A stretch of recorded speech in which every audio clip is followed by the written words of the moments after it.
Hello guys, ngayon ay ipapakita ko sa inyo ang mga inaalagaan nating sisiw.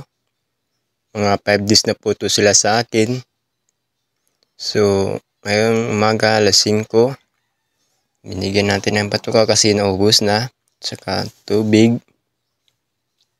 So, yun, kitang-kita nyo naman kung gaano sila kaliliksi. At malulusog yan sila. So, kahit nasa loob lamang sila ng karton ay napaka-effective din pala itong brooding pin na ito. Kita mo naman, karton lamang po yan. Tapos, nilagyan ng screen sa labas para hindi sila makatalon at hindi pasukin din ng mga pusa kasi sobrang dami ng pusa dito. So, ito lamang po yung improvise kong brooding pin. So, yung ipailaw ko ay bali 10 watts lang po yan.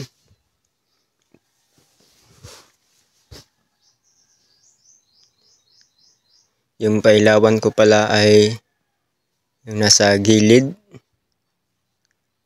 Magkagilid. Nasa gilid po yan. Tapos yung tubigan naman po ay nasa gilid din para yung tubig ay hindi naman po mainitan.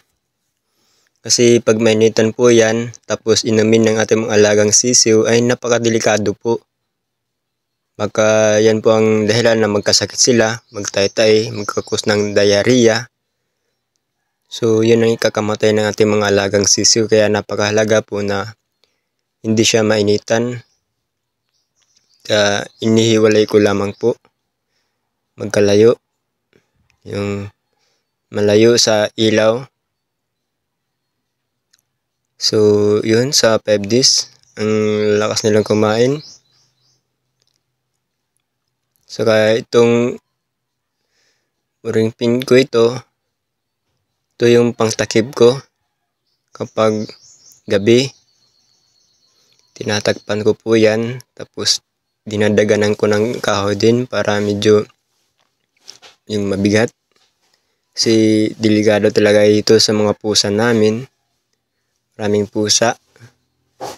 So, dyan, pumapatong yung mga pusa. Baka ubusin sila. Tapos, pag sa araw naman, binubuksan ko lamang po yan. Tsaka yung pinapangtakip ko na lang po ay yung kahoy lamang po. Yung pinakita ko. Para hindi pa rin sila maanuhan ng hangin. Lamigyan. So, ngayon, kitang-kita nyo naman, maliliksi talaga sila. Kahit nasa loob lamang po sila ng isang karton. Kaya napaka-effective din naman po kasi ang karton kasi mainit din sila. Saka may rice hull yung apakan nila. So, itong gamit kong screen ay yung pang-serni sa buhangin. Ginamit ko lang pang takip.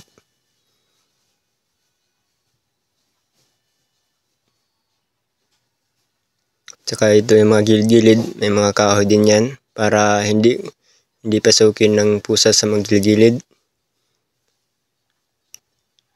Tsaka tinalian ko rin yan para hindi siya matanggal.